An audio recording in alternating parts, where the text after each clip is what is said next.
Hello guys, সবাইকে শুভ সকাল। তোমরা কেমন আছো? আশা করি খুব ভালো আছো। আমরাও ভালো আছি মোটামুটি, তোমাদের আশীর্বাদে। দেখো কতভাবে সংসার, বেটিকে নিয়ে কত কষ্ট করে রান্না করে খাচ্ছি একা একা। কেউ নাই আমাদের পাশে, কী করবো গাইস, অনেক কষ্ট আমাদের জীবনে। দেখছো রান্না চাপাইছি, ভাত হয়ে গেছে। এই যে আমার মেয়ে চলে গেছে সামনে, ক্যামেরা ধরে তো ধরে না দুষ্টু বেটি। বল সবাইকে টাটা দিই, তো টাটা দে, টাটা দে করে দে। নে নে পাপড় খা বাবা, পাপড় খাবে। করতে পারে সকাল থেকে কাজ করলাম, গোটা কাজ সারে এখন বেটিকে নিয়ে রান্না বসাইছি।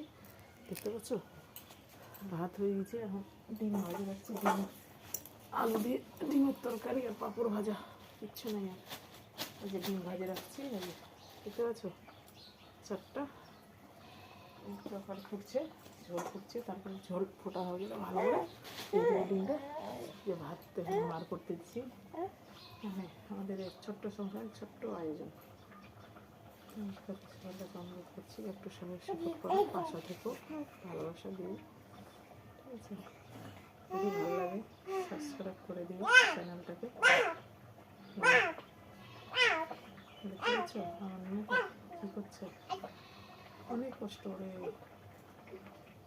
কেউ নয়, যদি থাকতো আমাদের বাড়িতে কেউ তাহলে অবশ্যই থাকতো, আশেপাশে কেউ নাই, কী করবো বলো?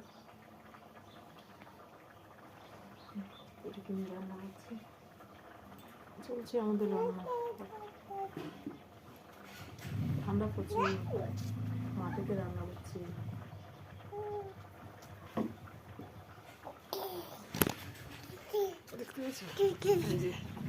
আমার মেয়ে আর আমি অনেক কষ্ট করছি গাইস, একটু সবাই সাপোর্ট করো, ভালোবাসা দিও, ঠিক আছে? চ্যানেলটাকে সাবস্ক্রাইব করে দিও, ঠিক আছে? দেখতে পাচ্ছ একটা ভালো কাপড় পরাতে পারি না বেটিকে, কি আমি নিজেও করতে পারি না।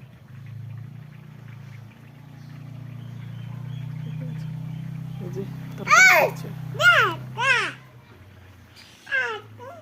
আমার বেটি কথা বলছে না, বলতে বাবা টাটা করে দিত বন্ধুদেরকে, বন্ধুদের টাটা করতে বলবি না, ভালো না বলে দিবি, বলে দিবি। আমার রান্না করছি না বাবা, দেখো।